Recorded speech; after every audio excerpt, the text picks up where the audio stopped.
Helicopter Odia कौन सरकारी कर्मचारी मना अच्छे हेलिकप्टर थे नुह बारंबार जापर क्राइम मैन तो छोट सीबीआई तदंत करूँ आई थ्रो दम चैलेंज साहस अच्छी सीबीआई तदंत करूनी सीबीआई तदंत करू क्राइम मैन कहीं भय अच्छे प्रतिहिंसा परायण हो जन को साधारण निंदित करने जदि कौन उद्यम करा जाए कौन व्यक्ति बा संस्था द्वारा से उद्यम निश्चित भाव में एक हीन उद्यम हम ताकू राज्यवासी केबे भलरे ग्रहण करेंगे ना सचिव थिला बेले सरकारी पांठीर अपव्यय करथिले हेलिकॉप्टर उड़ीथिले सेथिपई तो से समस्त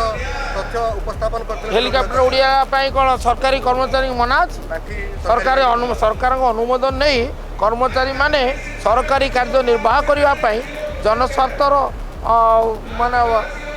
सुरक्षा हेलिकॉप्टर थे नुह बारंबार जापर असुविधा तो ना आईन पढ़ू किंतु एबे कहछन जे 6 तारिख भितर सब तथ्य दवा पई सुरेंद्र पाणिग्राही को कहछन जे किसी असुविधा ना से आदौ कहीं चिंतित नहीं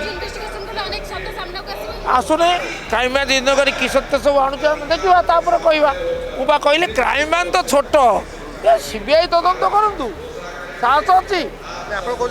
आई थ्रो दम चैलेंज साहस अच्छी करूँ शुणु अभियोग आणिले केवल अभियोगटा सत्य प्रमाणित हुए ना अभियोग को प्रमाणित करें ताकू लोके ग्रहण करेंगे ता ना अभियोगकारी साधारण निंदित हे खाली निंदित नुहे दंडित भी हे बयान अनेक नेता आम संस्पर्श अच्छा खूब शीघ्र नुआ राजनैतिक दलर गोटे समीकरण आसी दल आपंकर दल किसी इम्पैक्ट प्रभावित हम भावुँ अनेक नेता संस्पर्श थे निश्चय राजनीतिक लोक सहित संस्पर्श मुझे ना मुझे अच्छे निश्चय किंतु नाई से विषय नुआ दल विषय मोर ज्ञान ना मोर आदौ से विषय धारणा ना नुआ दल कई चाहिए व्यक्ति विशेष एकाधिक व्यक्ति चाहिए तो गोटे दल गढ़ी पारे दल गढ़ार स्वाधीनता अच्छी किंतु से नुआ दलर संपर्क मोर किसी ज्ञान ना किंतु सहित मोर उत्तम संपर्क दीर्घकाल संपर्क अच्छी भविष्य भी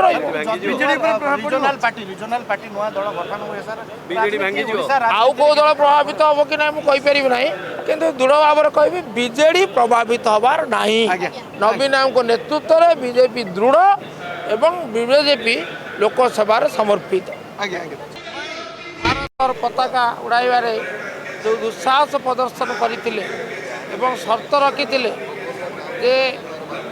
जो माने रेवेन्सा कॉलेज क्रीड़ा प्रतियोगिता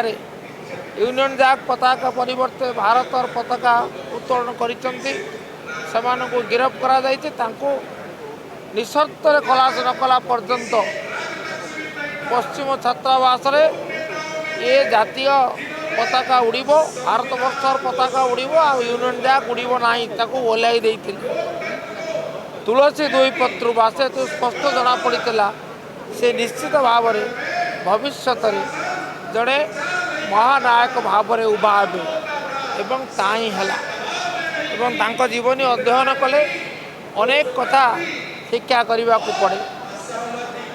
आपण मैंने जानते से जो क्षेत्र में पाद रखिंट से गोटे गोटे नुआ अध्याय रचना कर मंत्री भाव में जिते दायित्व नेले केन्द्र में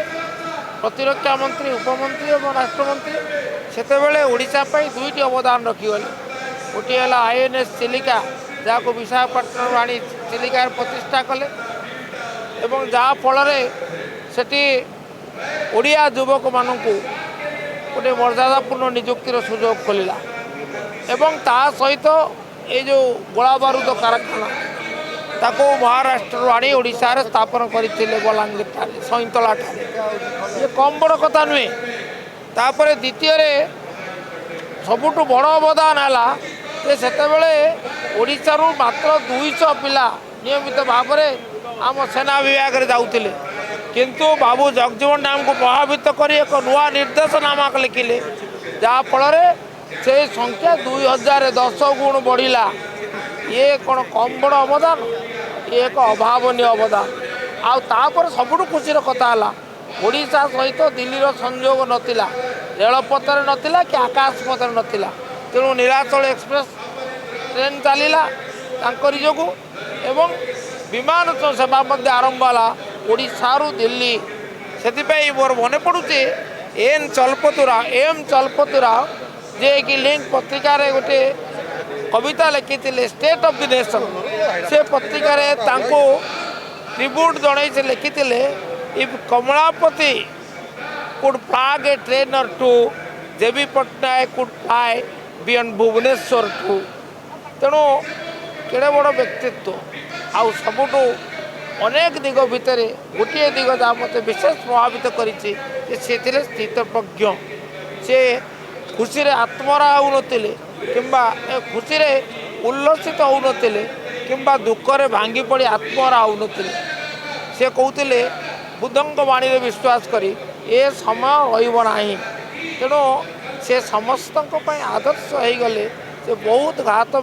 ପ୍ରତିଘାତର ସାମ୍ନା କରି ହିମାଳୟ ପରି ଛିଡ଼ା ହେଲେ ଏବଂ ପରବର୍ତ୍ତୀ ଅବସ୍ଥାରେ ସେ ନୂଆ ସଫଳତାର ସେ ସମ୍ଭବ କରିପାରିଲେ। ଆଜି ତାଙ୍କ ପ୍ରତି ଗଭୀର ଶ୍ରଦ୍ଧାଞ୍ଜଳି ଜଣାଉଛି ଏବଂ ତାଙ୍କ ସ୍ୱପ୍ନର ଓଡ଼ିଶା ବିକଶିତ ଓଡ଼ିଶା ସେହି ପଥରେ ଓଡ଼ିଶା ଅଗ୍ରଗାମୀ ହେଇ ତାଙ୍କ ଅଗ୍ରଗାମୀ ହେଉ ଏବଂ ସମସ୍ତଙ୍କୁ ସାଙ୍ଗରେ ନେଇ ଭାଇଚାରାର ବାତାବରଣ ଭିତରେ ଓଡ଼ିଶା ଭାରତବର୍ଷରେ ଶ୍ରେଷ୍ଠ ରାଜ୍ୟ ଭାବରେ ପ୍ରତିଷ୍ଠିତ ହେଉ ତାହା ଥିଲା ତାଙ୍କର ସ୍ୱପ୍ନ। ଏବଂ ସେ ସ୍ୱପ୍ନ ସାକାର କରିବା ପାଇଁ ଆମେ ଯଦି ସମଷ୍ଟିଗତ ଭାବରେ ଦଳୀୟ ବିଚାର ଊର୍ଦ୍ଧ୍ୱରେ ରହି ସଂକଳ୍ପ ନେବା ତାହେଲେ ତାହା ହିଁ ହେବ ଦିବଙ୍ଗତ ଆତ୍ମା ପ୍ରତି ଶ୍ରେଷ୍ଠ ସମ୍ମାନ। ଆଜ୍ଞା ଗୋଟେ କଥା ବର୍ତ୍ତମାନ ଦେଖିବା ପାଇଁ ମିଳୁଛି ଚାଷୀ ଧାନ ରଖି ରାସ୍ତାରେ ଆନ୍ଦୋଳନ କରୁଛି କିନ୍ତୁ ଅପରପକ୍ଷେ ସରକାର କହୁଛନ୍ତି 25 ଲକ୍ଷ ପ୍ଲଟ୍ ସର୍ଭେ ହେଇଛି କିନ୍ତୁ 19 ଲକ୍ଷ ଫେକ୍ ପ୍ଲଟ୍। ତାକୁ ଆପଣ କେମିତି ମାତ୍ର 5 ଲକ୍ଷ ହେଉଛି ଭ୍ୟାଲିଡ୍ ପ୍ଲଟ୍ ବୋଲି କହୁଛନ୍ତି। ତା ଅନୁସନ୍ଧାନ ସାପେକ୍ଷ ମୁଁ ହଠାତ୍ ଏ ବିଷୟରେ ପ୍ରତିକ୍ରିୟା ରଖିପାରିବି ନାହିଁ। ମୁଁ ଟିକେ ଅଧ୍ୟୟନ କଲେ ତାପରେ କିନ୍ତୁ ସରକାର ଯାହା କହୁଛନ୍ତି ଠିକ୍ କରୁଛନ୍ତି। ମୁଁ କହିଲି ଧାନ ନାଇଁ ଧାନ କିଣା ଚାଲିଛି। ସରକାର ଦାବି କରିଛନ୍ତି ଯେ ଆମେ ଏବଂ ସୁରୁଖୁରୁରେ ଆମେ ଧାନ କିଣା କରୁଛୁ। କିନ୍ତୁ ଆମ ଉପକୂଳ ଜିଲ୍ଲାରେ ଧାନ କିଣା ଆରମ୍ଭ ହେଇନାହିଁ। 10 ତାରିଖରୁ ଆରମ୍ଭ ହେବା ପାଇଁ ଆପାତତଃ ସ୍ଥିର ହେଇଛି। ତେଣୁ ଯେଉଁ ସଂକ୍ରାନ୍ତରେ ଆପଣ ଅଭିଯୋଗ ଆଣିଲେ ସେ ତା ଭିତ୍ତିହୀନ ବୋଲି ମୁଁ କହୁନାହିଁ କିନ୍ତୁ ତାର ସତ୍ୟାସତ୍ୟ କେତେ ତାକୁ ଟିକେ ମୁଁ ଅଧ୍ୟୟନ କଲା ପରେ ମନ୍ତବ୍ୟ ଦେବି। ଆଉ ଗୋଟେ ପ୍ରସଙ୍ଗ ହେଉଛି ଯେ ଭିକେ ପାଣ୍ଡିଆନଙ୍କ ବିରୁଦ୍ଧରେ ବର୍ତ୍ତମାନ କ୍ରାଇମବ୍ରାଞ୍ଚ ତଦନ୍ତ ହେବ। ସୁରେନ୍ଦ୍ର ପାଣିଗ୍ରାହୀ ଯିଏକି ଭାରତୀୟ ବିକାଶ ପରିଷଦର ସଭାପତି ସେ ଅଭିଯୋଗ ଆଣିଥିଲେ 2024 ଫେବୃଆରୀରେ ଏବଂ ତାକୁ ଏବେ ଗ୍ରହଣ କରି କ୍ରାଇମବ୍ରାଞ୍ଚ ତଦନ୍ତ କରିବା ପାଇଁ ଯାଉଛି।